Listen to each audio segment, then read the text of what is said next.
We live in a time of great technological advances. We live in a time where we believe almost blindly, almost religiously, in the powers of science and scientists, and experts, doctors, and yet we are suddenly finding ourselves without a solution, without a clue. We don't know what we're dealing with. We don't know how to respond. We don't know how to control it. We don't even know what it is. And it's very good for the soul to be reminded that we have not mastered the universe. We have not conquered nature. We still have a long way to go for that. Now, there are people who actually say, and they say, why would God allow such a virus? Why would God allow such a pandemic? Why would he allow it? What is that suggesting? It's as if some things happen and God intervenes, but then there are other things that happen and God doesn't intervene. Nothing happens unless God makes it happen. Everything that happens, happens for a divine purpose and a divine reason. Otherwise, it cannot happen. Everything we're going to experience is going to be divinely orchestrated for our benefit. The world is shutting down all its practices. What is our schedule made of? We go here, we go there, we do a little of this and we do a little of that, and then we come home and we've had it.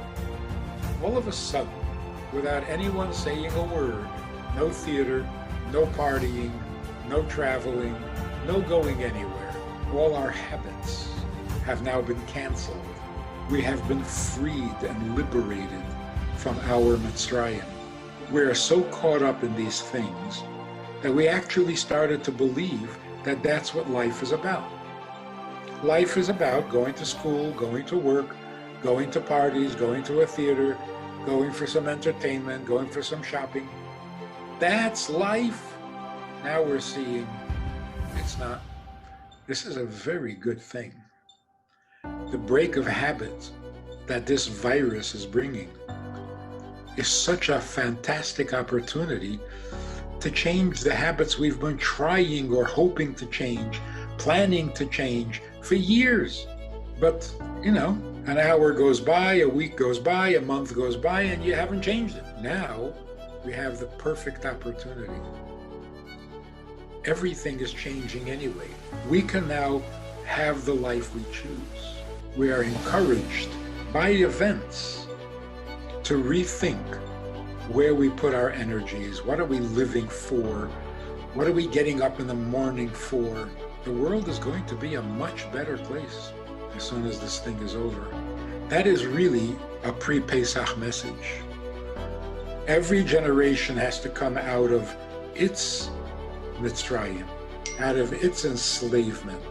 And what we're seeing now is, like in the days of Egypt, Jews were pushed out of Mitzrayim.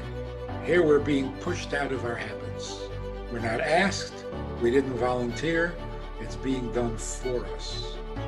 If we take advantage, if we keep our heads and we see the opportunities, by Pesach time, we can have a much healthier life, a much healthier planet. All assumptions can now be questioned. All habits can now be challenged. All fears can now be dismissed. Were we worried about China? Were we worried about Iran? Were we worried about the price of oil? Boy, we're getting sobered up. Everything is changing. And it is changing for the better. It's a good thing. Not scary at all. Exciting.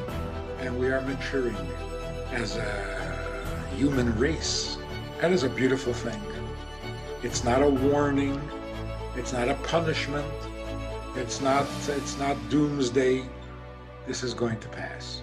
And we're going to find ourselves in a cleaner, healthier, more noble world, politically, geographically, financially, and personally.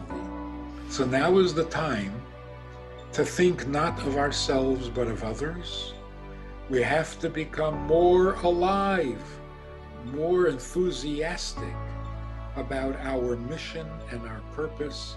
We're going to do mitzvahs we've never done before because we're going to have more time. We're going to be home. We're going to become better mothers, better fathers, better husbands, and better wives because we have no choice. Got no place to go.